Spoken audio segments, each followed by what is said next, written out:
Welcome to the Art of Procurement podcast. I'm Philip Eidson, a 20-year procurement practitioner, former head of procurement, advisor to procurement leaders around the world, and the founder and managing director of Art of Procurement. My team and I work with our global network of subject matter experts to help companies elevate procurement's impact, whether that's through building and implementing transformation programs, sustainably reducing external expenses, or leveraging AOP Mastermind, our learning and development platform for companies of all sizes. You're listening to our flagship podcast, where we pull back the curtain and shine a light on the strategies, tactics, and tools that leading procurement teams are using to align their results with the needs of the business.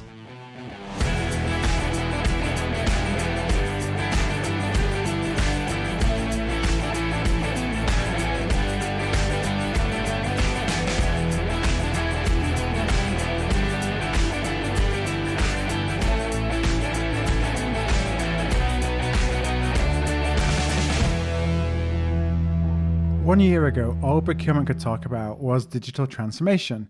Enter the pandemic, and many of those plans were really thrown overboard.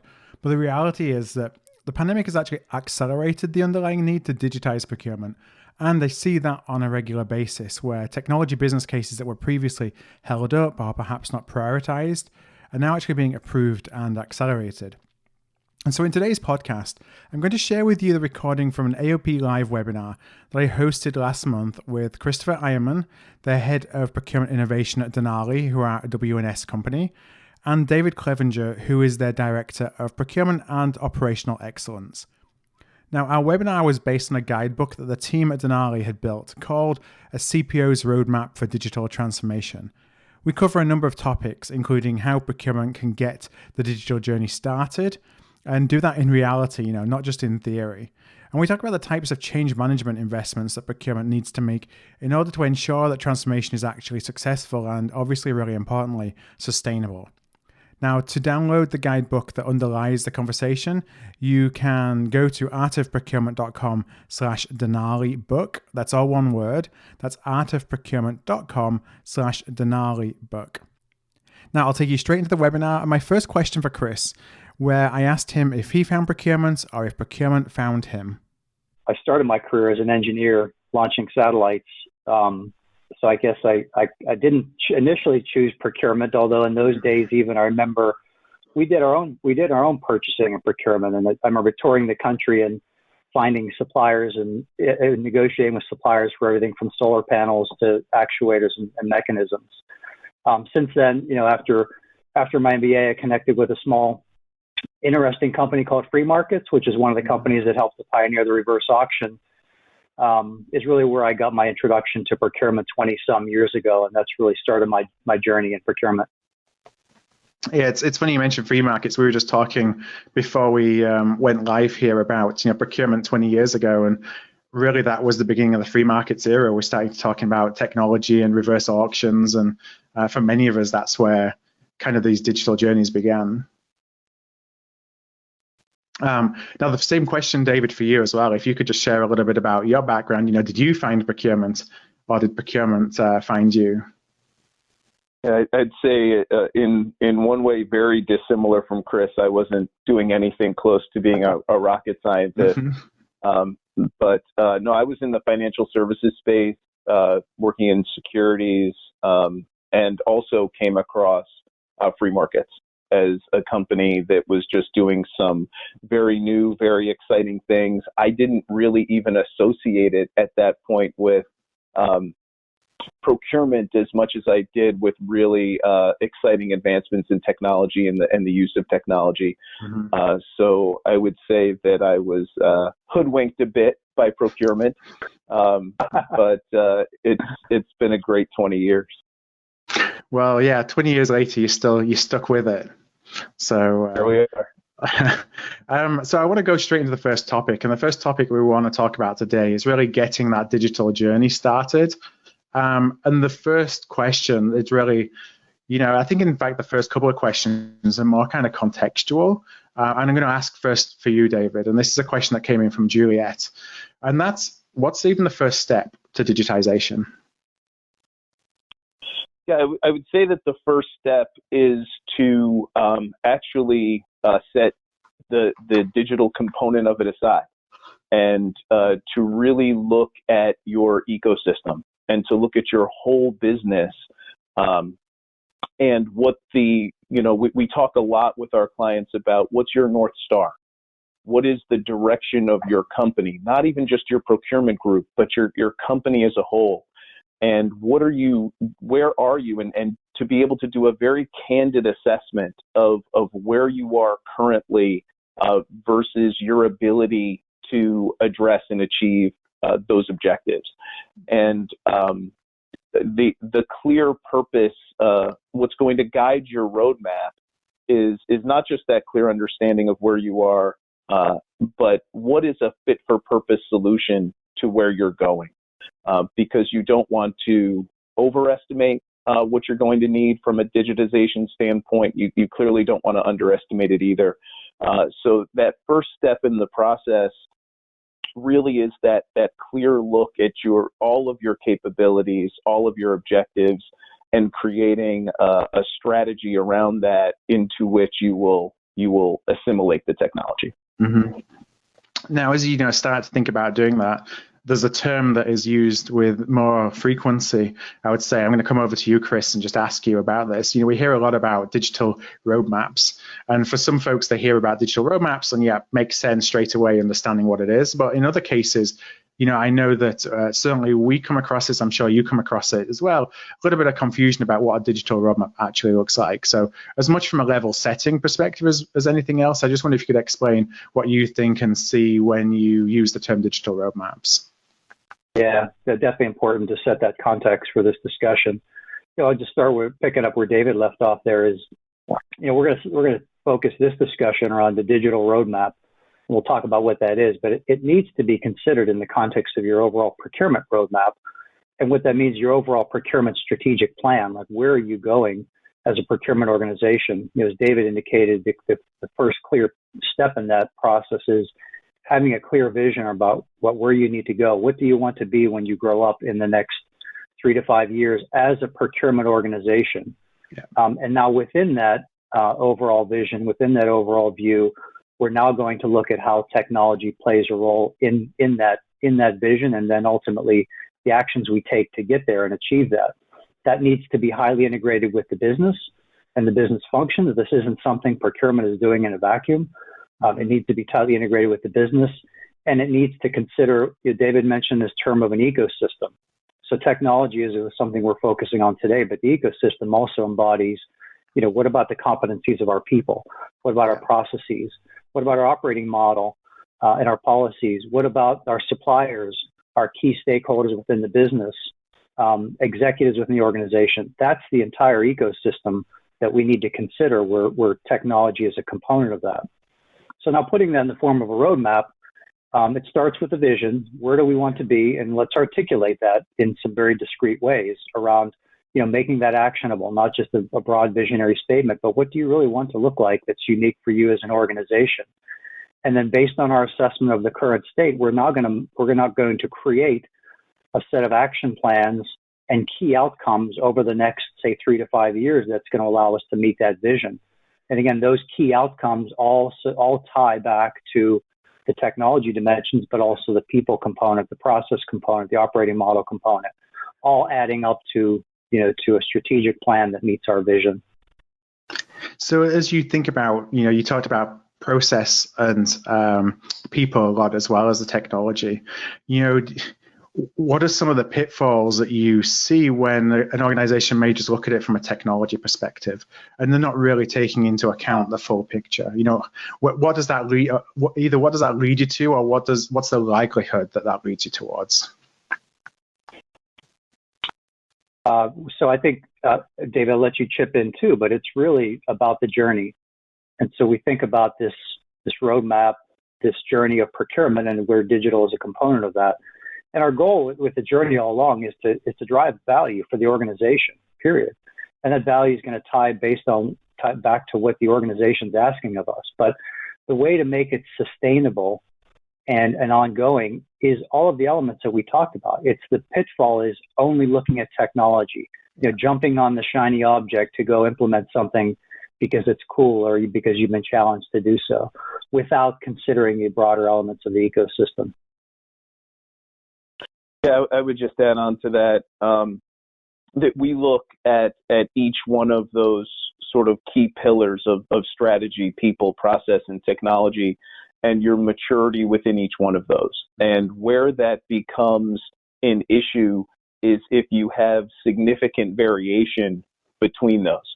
So to be a very high-level technologically enabled firm, when your process and people and your strategy are much less mature, we say internally, it's like giving a Nerf gun to a Navy SEAL.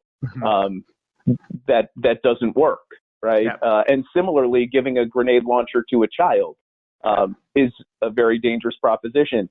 So we really look at that uniform progression across each one of those pillars and your maturity to make sure that your people, your processes, your strategy, everything is aligned and at that same or at least close to the same level as your technology strategy. And so would you say if you look at that, you do that assessment and whether it's people, whether it's process, there's something that it truly isn't at the maturity that it needs to be. Is the focus, the recommendation on, let's start there first. Let's not even worry about digitization, or perhaps it's, let's take a different approach. Maybe we think you can use some technology, but it's going to be very small, very targeted, specific use case while you're building up your maturity in the people and the processes, rather than trying to go with the big bang on tech and you have the consequences of people and process not being ready. Yeah, I think it's more the latter. And Chris obviously chime in on this as well, but I think it's definitely, there's always a strategy for each. So you should never be idling. You should never be at zero on the technology side. But I think the degree to which you are able to roll that out, to which you're able to take advantage of everything a piece of technology can do, is going to be dependent at some point or limited by, at some point, the maturity of the other aspects of your business. Right. Yeah, maybe it might be helpful to talk a little bit more about some of those dimensions, like what is complexity or what is maturity. We talked about obviously the technology components of that, where, hey, where are you today with your technology? What do you have in place across source to contract, procure to pay? What point solutions might you have? What's the connectivity between those systems, et cetera? But, putting that aside and looking at kind of the enablers to make this sustainable, a couple areas that I think are really critical, process. What's the level of your process standardization, the adoption of those processes, locally, globally, and how well they're optimized, number one. Number two, data. And we think about data maturity as well. Where are you with your data? At the foundation of it, data and information is what automation and technology is trying to operate on. It's trying to bring the right data and information in the best form, quality, to the right people to make decisions and drive insights, right? I mean, that's at the core of it. So getting a handle on your data maturity and understanding where it is and getting it in a good form it's usable is another critical enabler.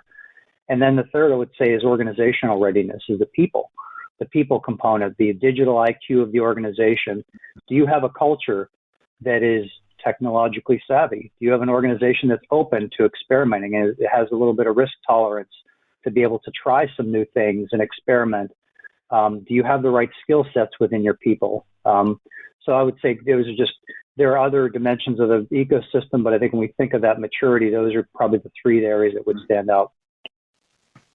Now there was a question from Wayne, and I'm kind of going to build on this question. The question was, what does good look like? He's a very small government contractor, and what if I can't afford Fortune 500 level solutions? I'm kind of going to take that question and just maybe rephrase a little bit to think about the point solutions versus the suite solutions. And it's being, a debate, a question within procurement technology for 20 years that I can remember.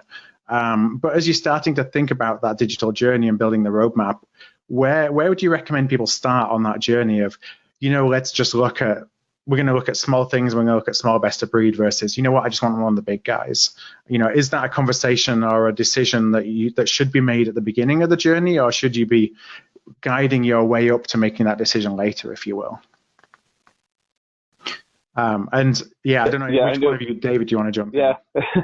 I know Chris has some very specific opinions on the platform versus the point solutions, and I'll let him comment on that. I think at some level, though, I think the important thing to remember I think you said Wayne's specific question is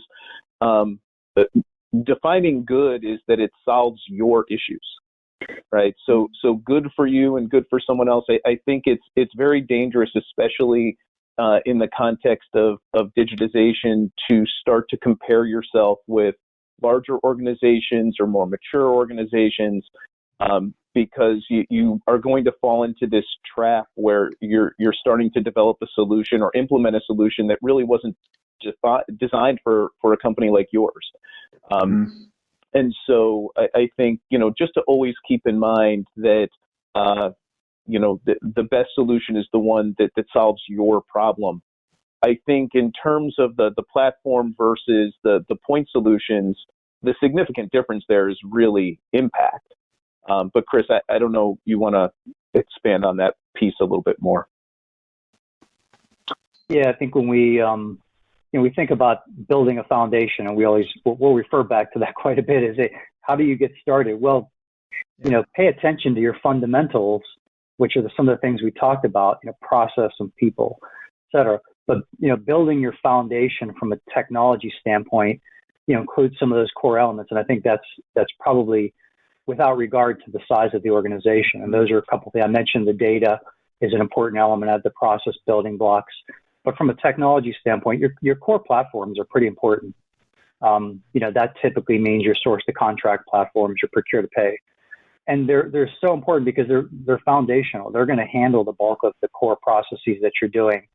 And you want to get those in place to begin with. Now, Wayne, I'm not sure how small an organization you are. That may warrant going with one of the major providers, a Fortune 500 solution, but maybe not. If you're a small organization, there are lightweight end-to-end solutions or procure-to-pay packages that you can find that are better suited for a middle market or a smaller organization. It doesn't have to be a Fortune 500 platform, but I would encourage you, handling those core processes as the foundation, because later on we're going to talk about, now how do we take that to the next level and introducing point solutions and leveraging other RPA and other artificial intelligence and ways to further automate that platform. But those cores are pretty important.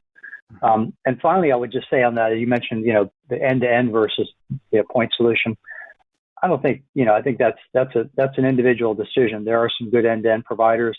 My opinion is, I think in many cases you're better off, finding the right fit for your organization. And in many cases, it doesn't make sense to go with a complete expect one platform to cover that whole spectrum. You're better off, building that, for your organization. So I have a question from Kelly. If you'd like to jump in, I think you have a question from the audience. Sure. And this question comes in from Pavan. And I think given the things that we've been talking about, I actually really appreciate the honesty of this question. So David, maybe we'll start with you on this, and then we can pass to Chris for some additional thoughts. And he's saying, given the situation, if a procurement organization is less mature across all three of these categories within the ecosystem that we're talking about, so if they have limited technology already deployed, little to no process and policy already in place, and perhaps talent is a concern, so if all three areas need some help, even if they are aligned at the lower end of the maturity spectrum, how does a CPO figure out where they should start investing first? Oh, it's a great question. So I would say the first thing that comes to mind, obviously, is to determine where that organization is trying to go and what they're trying to be as they go forward. So again, if for whatever reason, just as an example, something like commodity expertise is a core component of their business and something they really feel that they need to stress and get better at, then the people piece is maybe going to be prioritized a bit above maybe technology or process.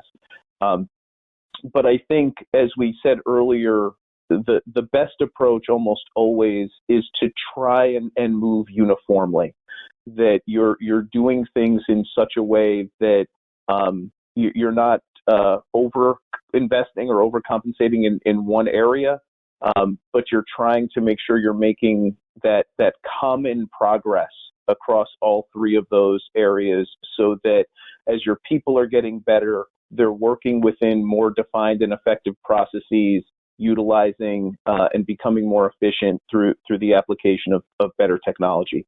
So it might feel a little slower than saying we're just going to get great at the people piece right out of the gate and let everything else sort of trail it. I'd prefer a more uniform approach. And what do you think, Chris? Anything to add there, maybe specifically around, obviously we don't know exactly what kind of an organization Pavan works in, but would it matter based on the industry that they're in, how they compare to their competitive peers? Should it be an externally driven decision about where to focus, or would you recommend procurement really stop and look internally where they are compared to best practice to figure out how to either move all three of these areas along or decide where to focus? Yeah, well, as strong advocates of the ecosystem, I don't think you can look at those independently. You have to consider where you are internally and how it fits in the external market. I think less so. I think David pointed out early on, forget about the benchmarks. They're a useful reference point to kind of see what other people are doing and understand where there are good practices. But what's really important is your situation, especially if you're finding yourself at the lower end of the maturity spectrum across many areas. Like what are you trying to do? Where's your business going, and what's most critical? In this environment, it could be we need savings. We need to shore up our supply chain to reduce the risk and the volatility that we have right now. Okay, well, there you go. There's your focus for the immediate term. And then how you go about solving that could be, you enlist some help, you kind of pull your team together, you maybe leverage some technology to try to understand your data and spend, and you kind of go after, sourcing and negotiation to get that savings. But I think, to David's points from the outset of this question, it's really has to start from what does the organization need from you?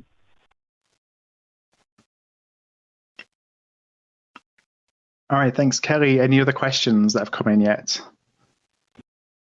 We do actually have another question, but it works very nicely with the next section of topics that we're going into. So I'm gonna hold it and insert it into that flow once we get into it.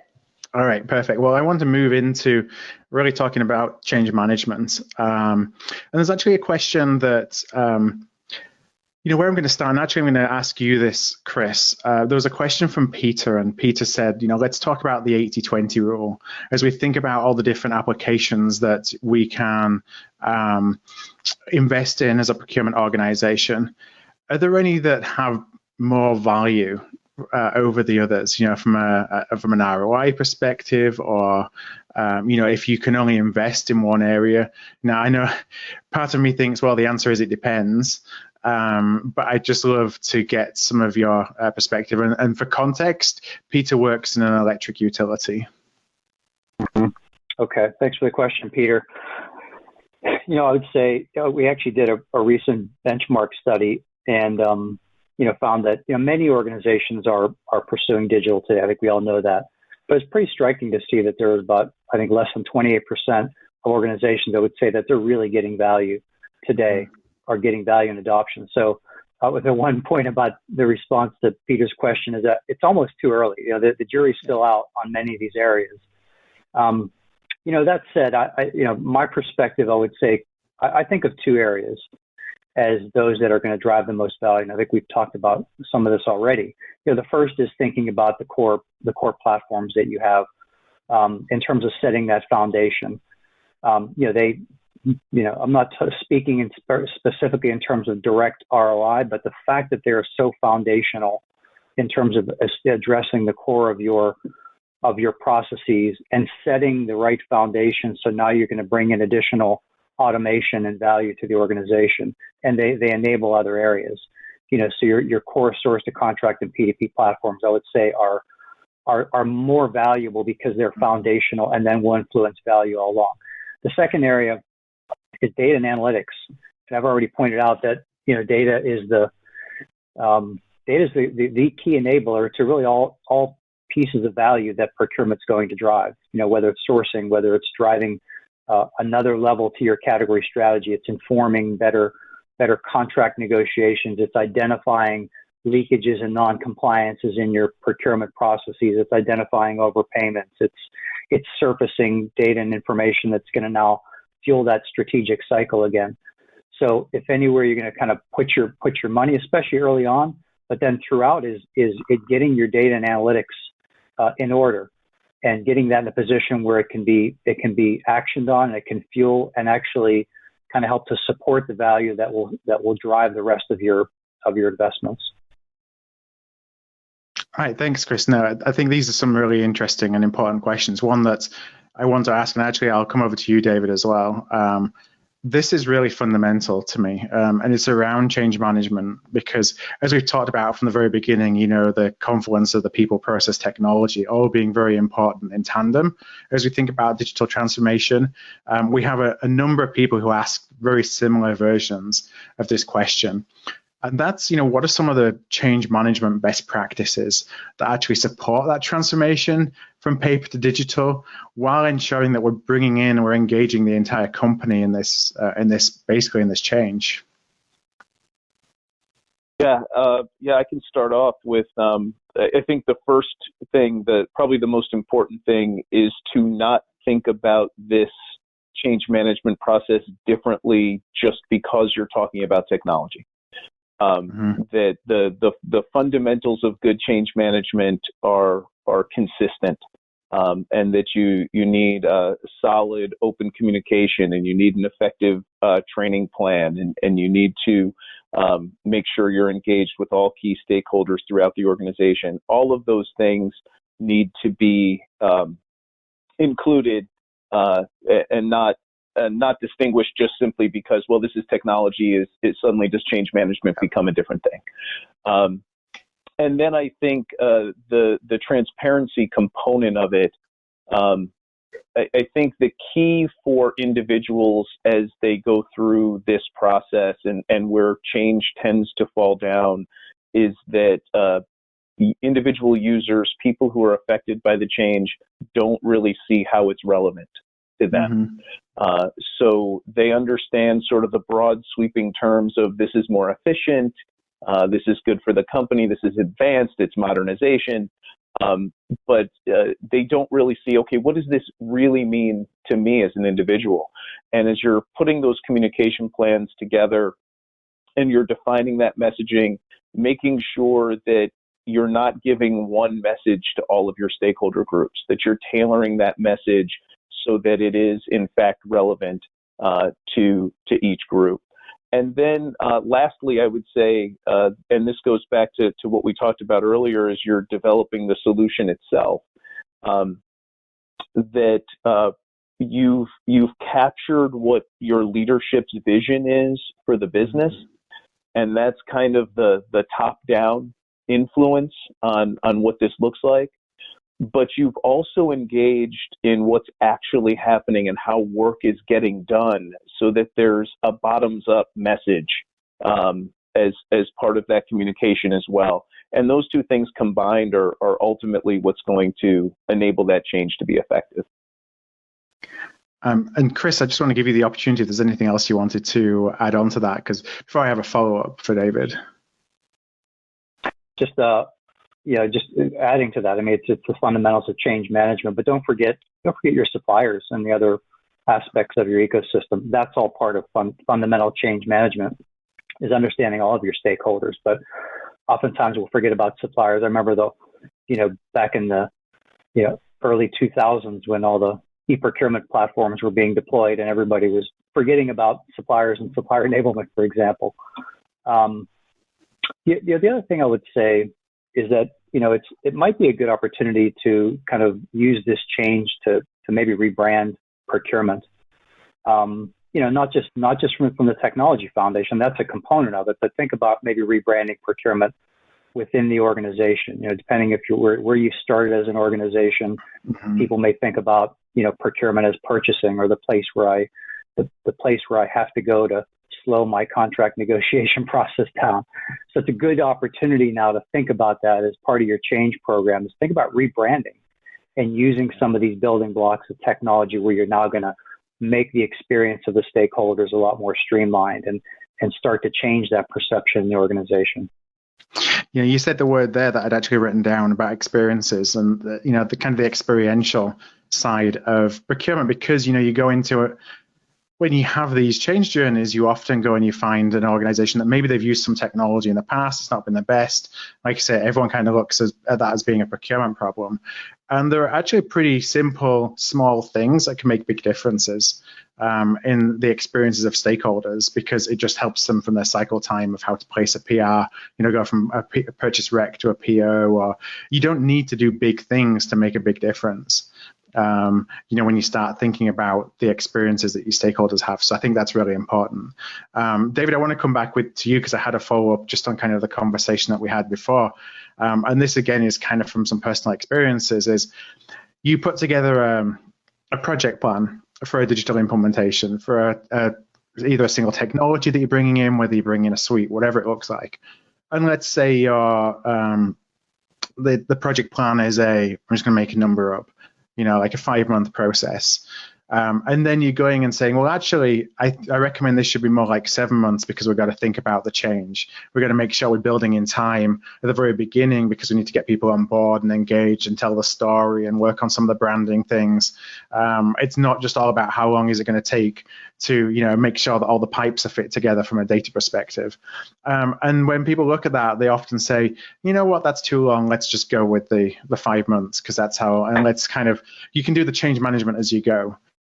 I just wondered how you kind of push back on that and to really iterate the importance of change management, because it always feels, in my experience, when people are looking for ways to cut the timeline to do implementation, that's where they look to cut.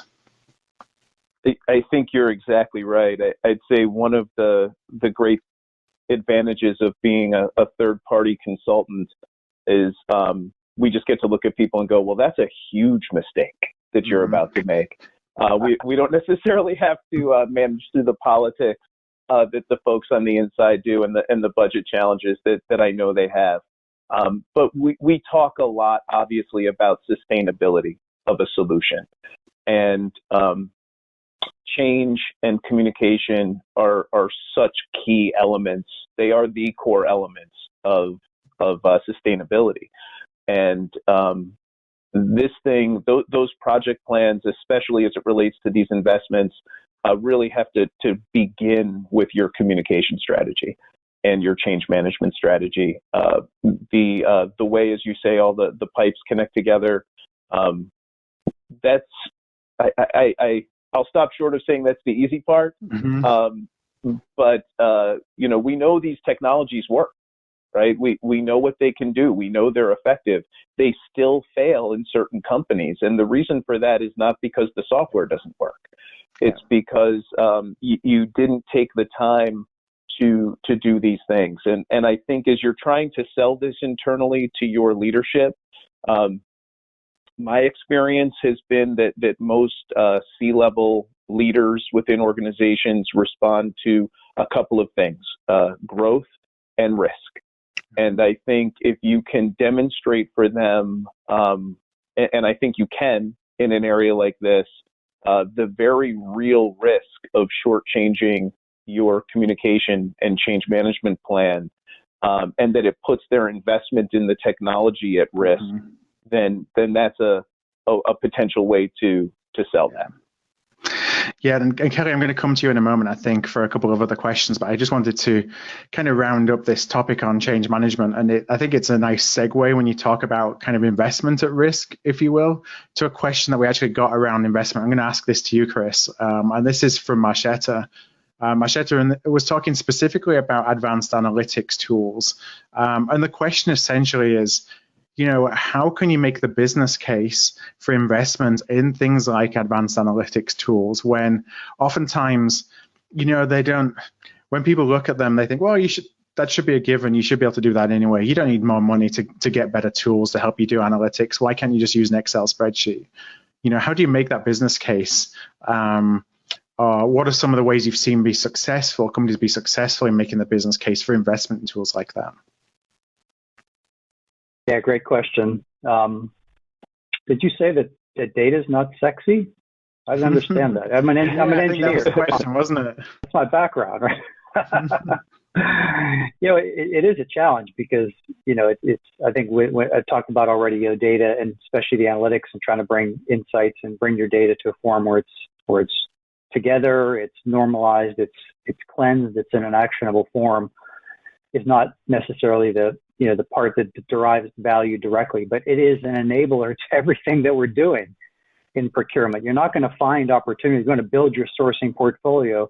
You're going to dig into your spend. You're going to understand how your categories are fragmented. You're going to understand where you have, price variances across different purchased items. And that's what's going to surface the opportunities that go into your pipeline.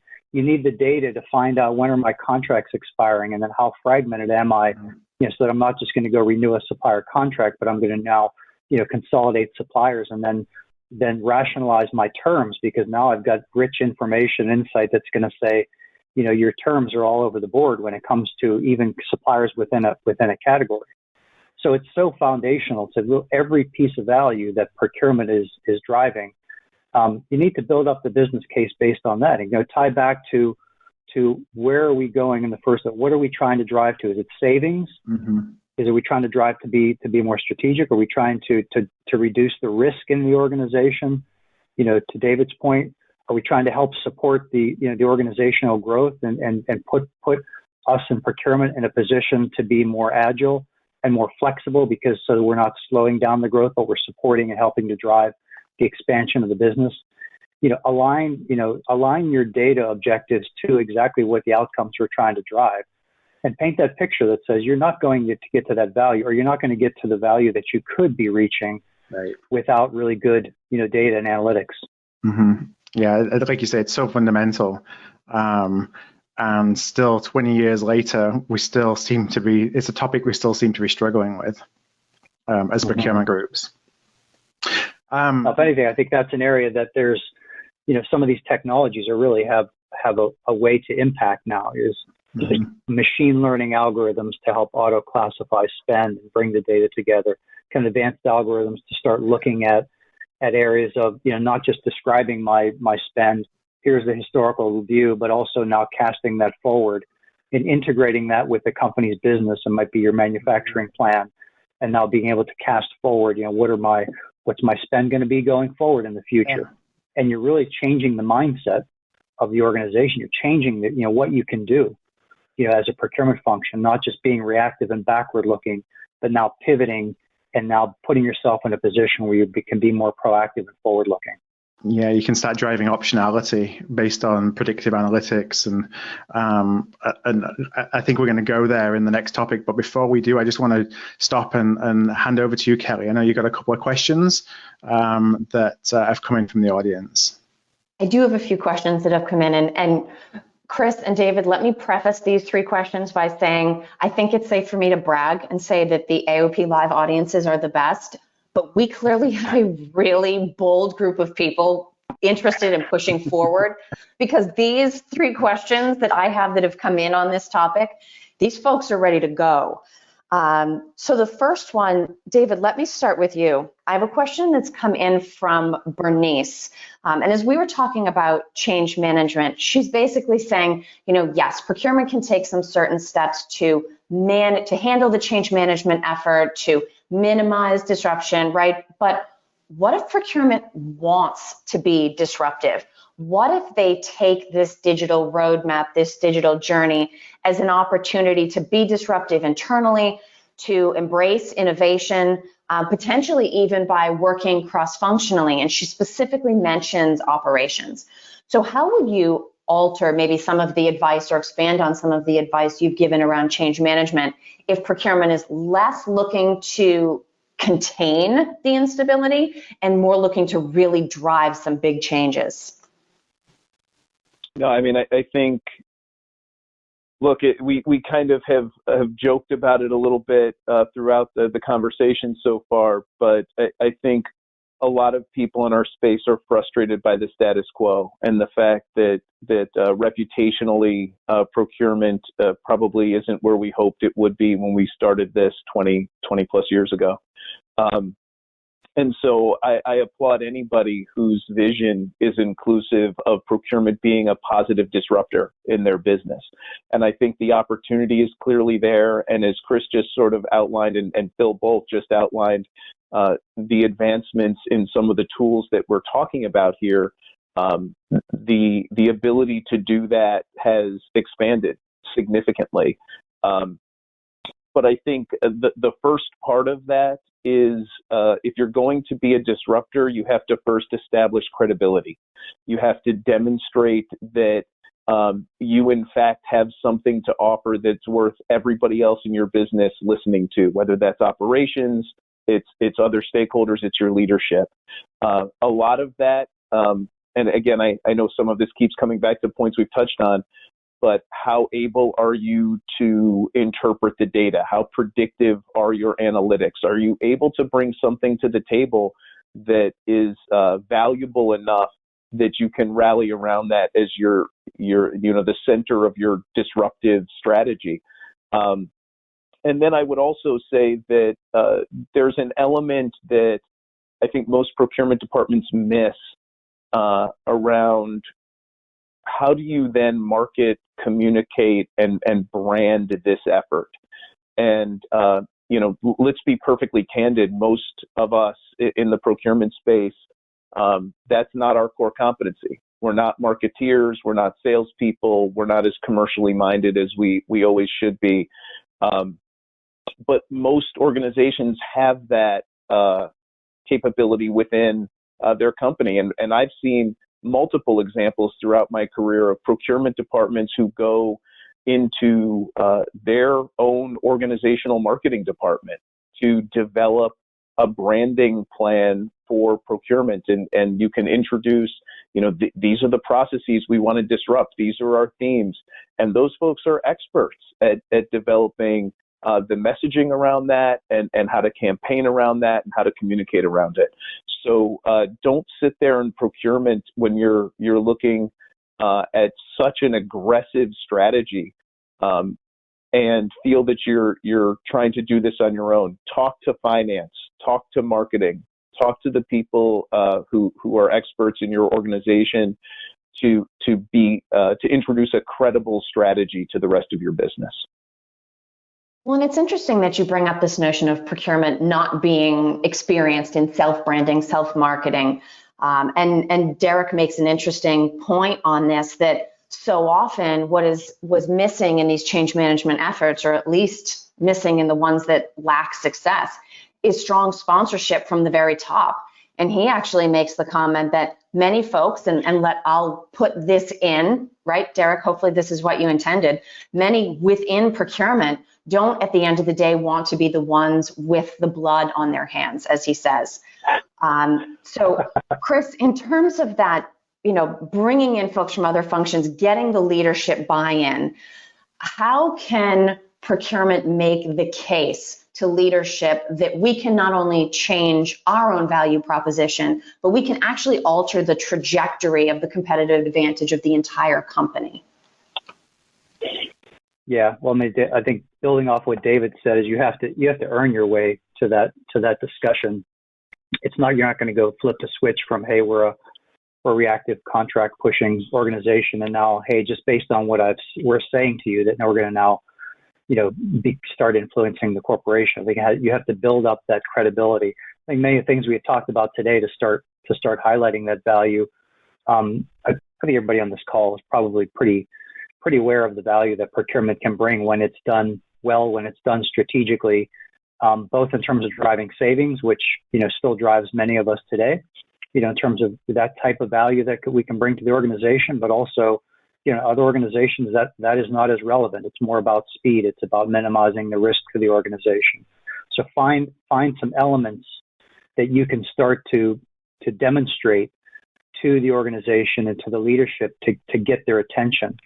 I would certainly leverage analytics as a way to kind of fuel that, but find some projects, whether it's a key project, savings initiative to kind of highlight to an organization, or find a way to drive, market intelligence and to assess your suppliers and be able to highlight some key risks that you can avoid some pitfalls, to highlight that to the organization. So find some building blocks where you can start to highlight that value and start to work your way towards earning that position. Yeah, and let's stay with that. Quickly. Oh, go ahead, David.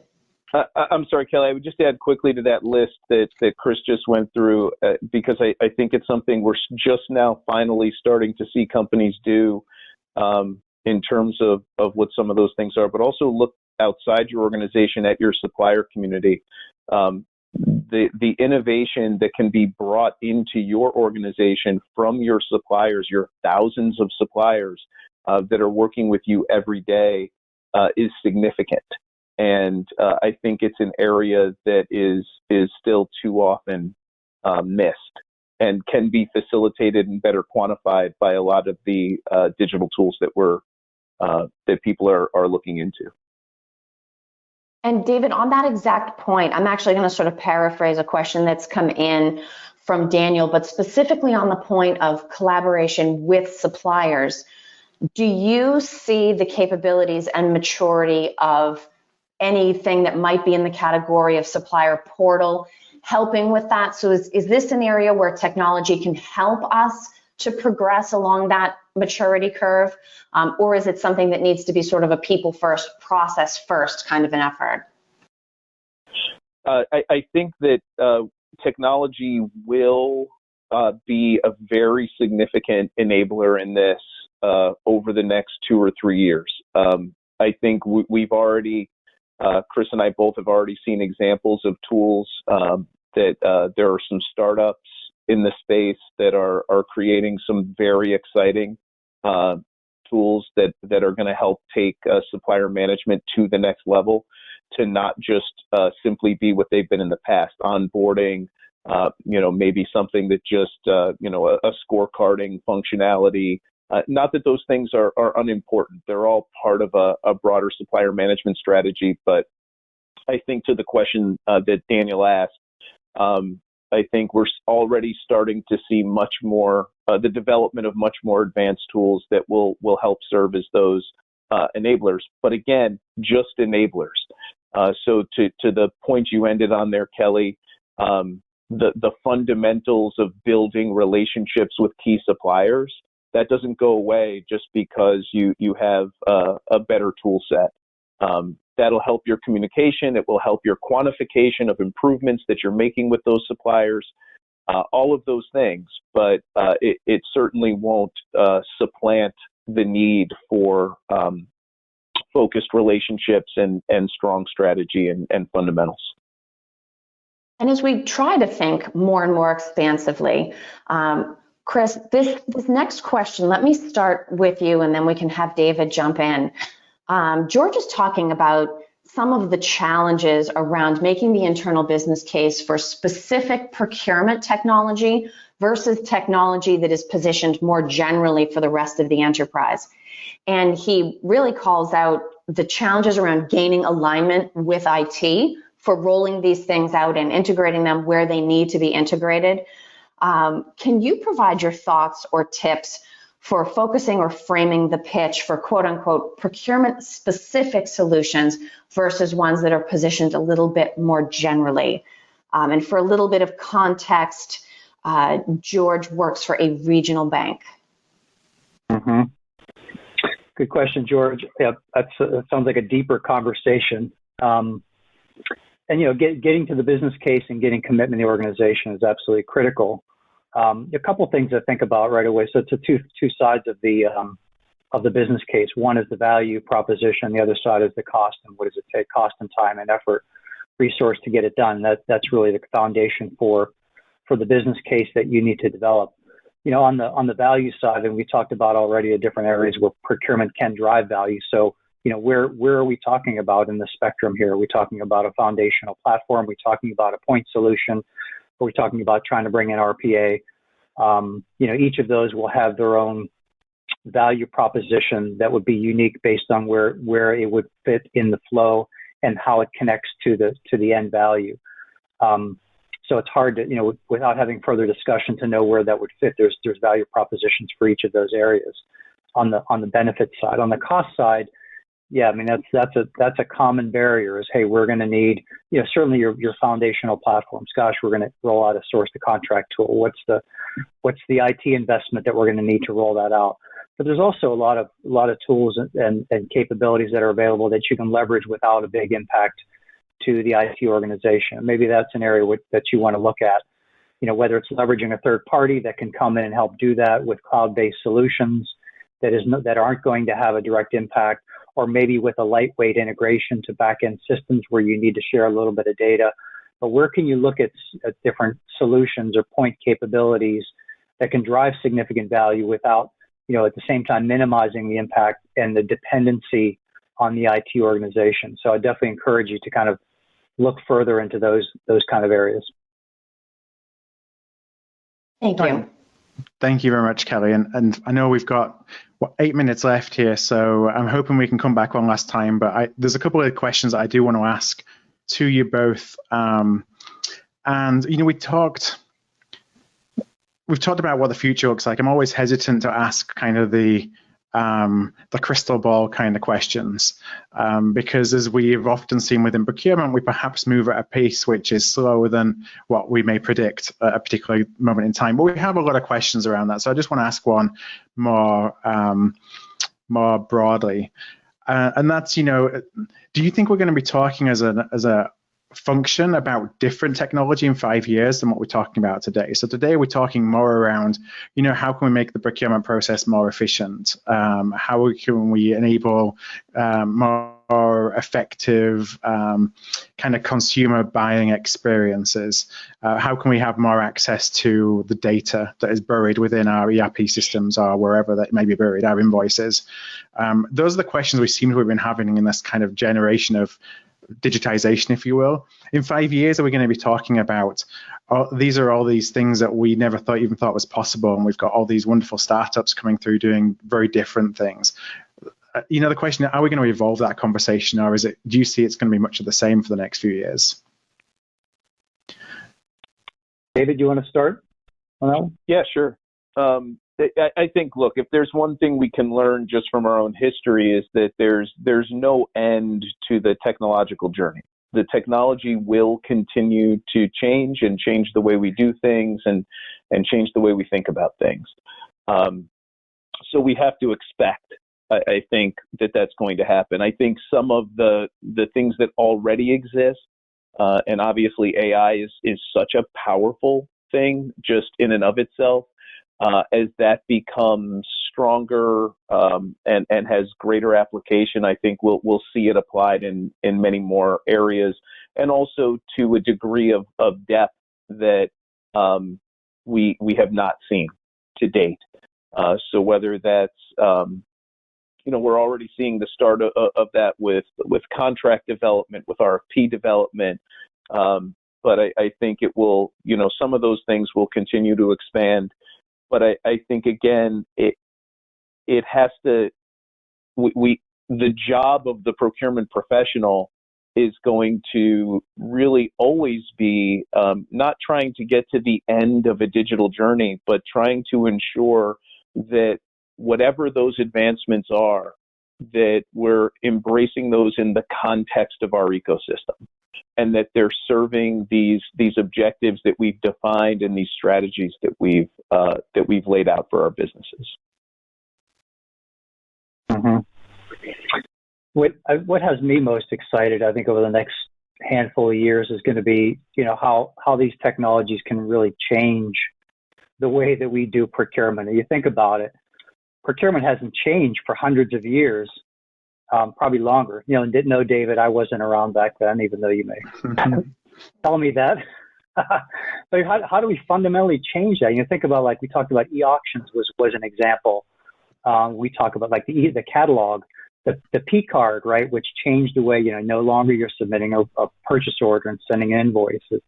You're cutting out that process. So where are there going to be areas where these technologies are going to really change the way things are done? And, just to give you a couple of examples of some of the companies and technologies we've seen. As David mentioned, there's a company called Supply Hive that's using this crowdsourcing technology to basically become the Yelp for supplier performance, right? So what an innovative way to leverage that technology to change that game and change, get supplier performance out of spreadsheets. There's a company called Fair Market that has some great technologies, some AI-based tools that totally changed the game in the tail spin, which is a mess, and getting a hold of the tail, trying to make sense of it, and driving value out of it. So changing the way that you can approach things like tail spin. Legal Sifter is a company that we know in the contract space is where they're changing the way that you can negotiate agreements, where you can take a supplier agreement, have the computer now do that contract review intelligently and cognitively to then play back to you, hey, here's where all the places that align to our standard template and terms. Here are some areas and some recommendations that you should then go back and negotiate. So again, think about that if you negotiate contracts, changing the way. Again, all of these examples really changing the way that we do procurement. And to me, that's the most exciting area. Thanks for listening to today's Art of Procurement podcast. Now, to download the guidebook that accompanies this podcast and webinar, it's called A CPO's Roadmap for Digital Transformation. Just head on over to artofprocurement.com/Denali book. That's artofprocurement.com/Denali book.